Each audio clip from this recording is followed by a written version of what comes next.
Muito bem, hora de oração, tempo oportuno na presença do Senhor, em nome de Jesus. Como você está? Na paz, na bênção? Envie o seu pedido de oração, quero uma vez mais abençoar a tua vida, em nome de Jesus. Estamos falando sobre os erros, aprender com os erros, e olhando para a história dos reis de Israel. Falamos sobre Davi, Salomão, Roboão, seu filho, que dividiu o reino. Falamos já sobre Jeroboão e a profecia que havia sobre a vida dele, para que então ele assumisse o reino de Israel, das 10 tribos, e ser chamado Reino do Norte. Na realidade, o reino de Judá ficaria com Judá e Benjamim, e o reino de Israel com as demais tribos. Assim, o reino do sul, Judá, o reino de Judá, e o reino do norte, Israel, o reino de Israel. Agora, havia uma profecia impressionante sobre Jeroboão. Quando a divisão aconteceu, Roboão, ele voltou para Jerusalém, equipou e armou todo o exército para invadir Siquém e para fazer uma guerra e tomar à força realmente todas as tribos e impedir que aquela divisão e aquela rebelião de Jeroboão fosse adiante. Só que aconteceu algo muito interessante. Veio a palavra do Senhor a um homem de Deus chamado Semaías, dizendo: fala a Roboão, filho de Salomão, rei de Judá, e a toda a casa de Judá, e a Benjamim e ao resto do povo, dizendo: assim diz o Senhor, não subireis nem pelejareis contra vossos irmãos, os filhos de Israel, cada um volte à sua casa, etc, etc. Ou seja, veio uma palavra de Deus para que Roboão não fosse à guerra, para que ele não fizesse guerra contra Jeroboão e não ferisse os próprios irmãos de Israel. E obedecendo a eles, a esta palavra, voltaram então como o Senhor havia ordenado. Que coisa impressionante, amém? O Senhor proibiu que houvesse aquela guerra.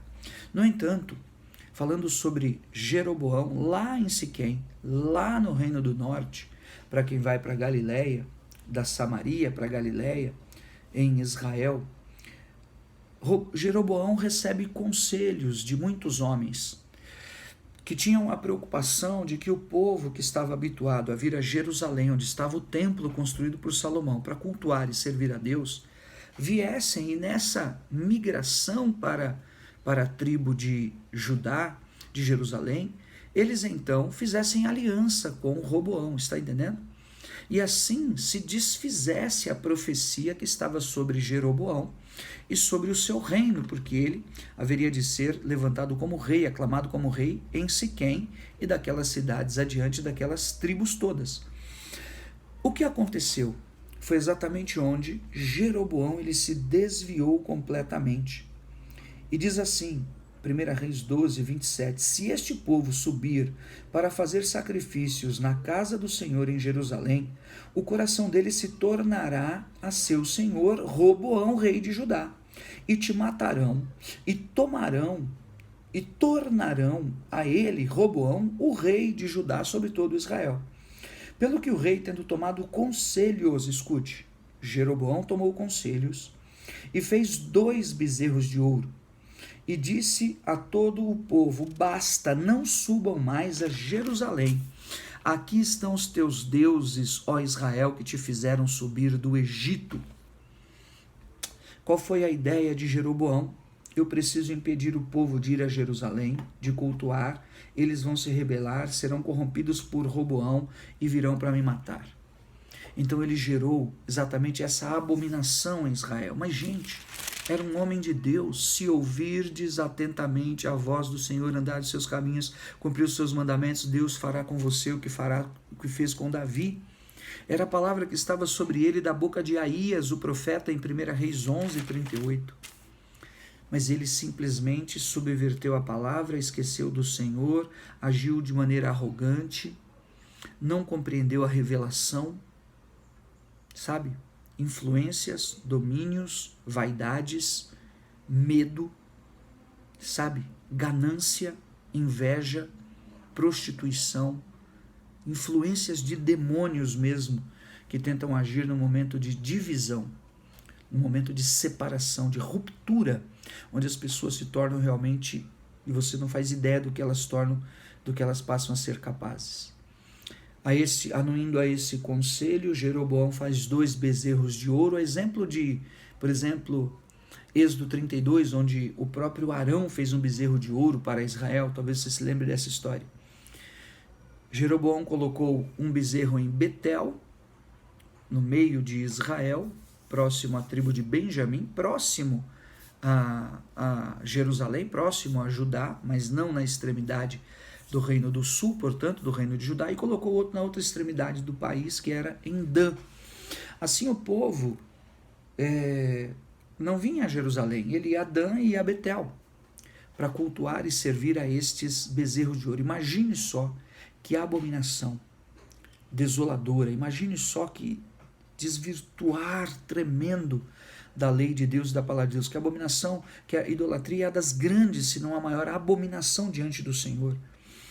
Os principados querem veneração, querem ser venerados, adorados, querem receber cultos e serem alvos de rituais. Amém? Mas ainda fez o Jeroboão. Sabe o que ele fez? Ele constituiu sacerdotes para estes supostos templos e falsos deuses e bezerros, e não sacerdotes da linhagem da tribo de Levi. Então ele se esquece da profecia que estava sobre a vida dele, ele rompe com a lei de Deus fazendo bezerros, ele depois impede o povo de cultuar e servir no templo por todos esses medos, como eu disse, ele levanta profetas para que, falsos sacerdotes, para que determinassem sobre o povo. Todos estes erros, todas estas abominações no coração de pessoas oriundas de Israel, da casa de Israel, pessoas que trabalharam na construção do templo e sabiam de tudo aquilo que Deus havia feito. Fez uma festa no 8º mês, no dia 10º do 5º mês, igual à festa que se fazia em Judá, e sacrificou no altar semelhante a eles, também fez em Betel, e fez sacrifícios aos bezerros. Ele começou a fazer os mesmos rituais, mas não no templo, as mesmas festas, mas não diante do Senhor, conforme determinava a lei de Moisés, a festa das semanas, a festa dos tabernáculos, a festa das primícias, assim por diante. Começou a fazer diante dos bezerros, né? E também em Betel estabeleceu os sacerdotes os altos que levantara, e no 15º dia do 8º mês escolhida a seu bel prazer, subiu ele ao altar que fizera em Betel e ordenou uma festa para os filhos de Israel, para queimar incenso diante dos bezerros. Abominações, erros, crueldade, pessoas que se desviaram e que realmente se esqueceram do Senhor e imaginando que o seu caminho estava sendo construído para um caminho de bênção. Mal sabiam eles que as suas decisões momentâneas os estavam livrando 2 dias, 2 meses, 2 anos, mas catástrofes terríveis, maiores, estavam por vir. Então o conselho aqui cabe nesse testemunho de Gideão: guarde o teu coração, consulte ao Senhor, revogue as sentenças e os males, invoque o nome do Senhor, vá para o altar, consagre a tua vida. Deus será fiel para com você em nome de Jesus. Pai de amor, muito obrigado pela direção do teu Espírito com relação a esta série de oração, de leitura, de entendimento da tua palavra. Possamos estar alerta, renovados e fortalecidos e, Senhor, em consagração e comunhão plena diante do Senhor, porque o inimigo é astuto, é sujo, para dividir reinos, casas, famílias, para dividir chamados, igrejas e obras, e caia por terra esse espírito maligno. Não tem autoridade, sua fascinação, seus intentos, onde muitos querem ser donos uns dos outros. Jeroboão queria ser dono de Israel, impedindo Israel a liberdade do Espírito. Eu quero declarar quebrado o jugo de tudo aquilo que quer nos impedir a nossa liberdade no Espírito, a nossa liberdade na presença do Senhor, a nossa liberdade a ir ao templo, à casa de Deus e buscar ao Senhor e receber dEle, única e exclusivamente dEle, a direção e sua vontade. Caia por terra, vem esse tempo precioso em nossas vidas, Pai. Toma cada servo, cada serva tua, abençoa, livra, coloca, Pai, decisões contundentes pelo Senhor, revelações verdadeiras, genuínas, traz a memória de cada servo, cada serva tua. Livra de toda omissão, livra de todo companheirismo, Senhor, fora da visão, fora da tua obra. Caiam por terra estes males, Jezabel, Baal, idolatria, obra das trevas, caia por terra.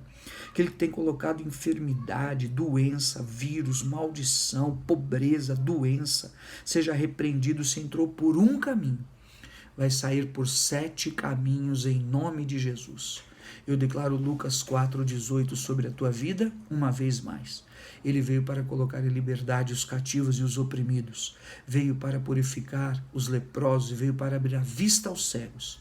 Hoje o Senhor possa abrir os nossos olhos e nós sejamos levantados em nome de Jesus em entendimento, em conhecimento, em sabedoria, para que sejamos assertivos na vontade, no caminho e no propósito do Senhor, em nome de Jesus. Amém? Fica com Deus.